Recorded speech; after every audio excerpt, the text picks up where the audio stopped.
Nous ne pouvons prier avec foi que si Dieu nous a parlé.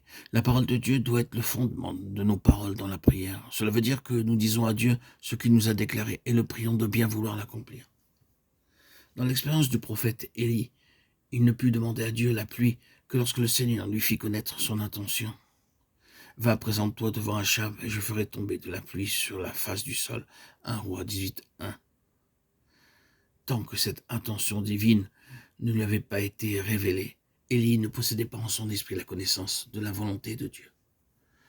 De même aussi, Paul déclare « Dieu que je sers en mon esprit » Romains 1:9. Paul regardait donc le service de Dieu uniquement sur la base de la connaissance qu'il avait dans son homme intérieur des ordres, des intentions, des pensées de Dieu. De même, nous le voyons, Ézéchiel ne prophétisa que sur la base de l'ordre reçu. Ézéchiel 37:7. Combien avons-nous à apprendre une telle leçon jour après jour? Il nous faut passer beaucoup de temps à genoux afin de nous assurer de chaque détail de son plan. Et pour chaque détail, comment Dieu désire le réaliser. Le Seigneur déclare lui-même, en vérité, je vous le dis, le Fils ne peut rien faire de lui-même. Il ne fait que ce qu'il voit faire au Père. Jean 5:19. Rien, nous le voyons dans ses activités émanées de sa propre initiative, mais tout reposait sur la révélation donnée par le Père. Ainsi, nous voyons Ézéchiel prophétiser sur la base de la parole reçue. Et comme je prophétisais, il eut un bruit, et voici, il se fit un mouvement.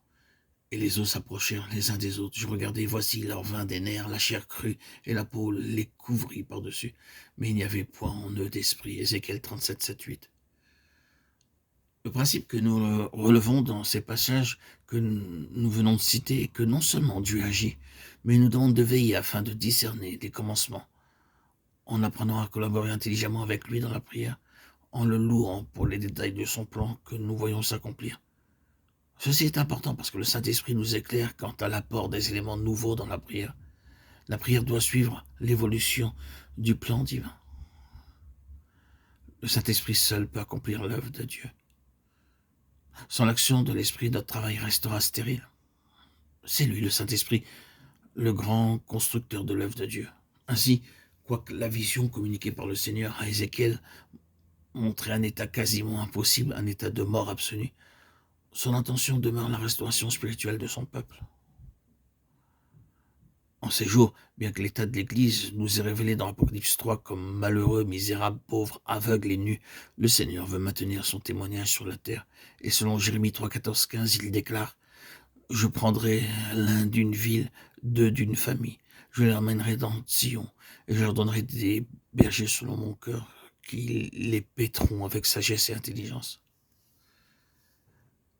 Ce passage montre de façon évidente l'œuvre que Dieu accomplit en ces jours. Alors que le peuple de Dieu est très éloigné de la pensée de Dieu concentrée en son Fils, cependant, avec patience, le Seigneur cherche des vies livrées au trône et gouvernées depuis le trône. Quoique le travail s'accomplisse par l'Esprit, Dieu réclame cependant des vases dans lesquels il révélera son besoin et placera son fardeau pour son témoignage. Si Dieu nous a parlé en révélant son besoin, celui d'un peuple qui soit son héritage, sa possession, son trésor particulier, alors demandons-lui que son esprit souffle sur son peuple défait et que du sein de ce peuple, le Saint-Esprit ramène ceux qui doivent constituer le reste de la compagnie par laquelle il maintiendra son témoignage ici-bas, jusqu'à sa proche venue. Frères et sœurs, bien-aimés, chers amis, que le Seigneur nous trouve parmi ce petit reste, ni par puissance, ni par force, mais par mon esprit. Zacharie 4:6.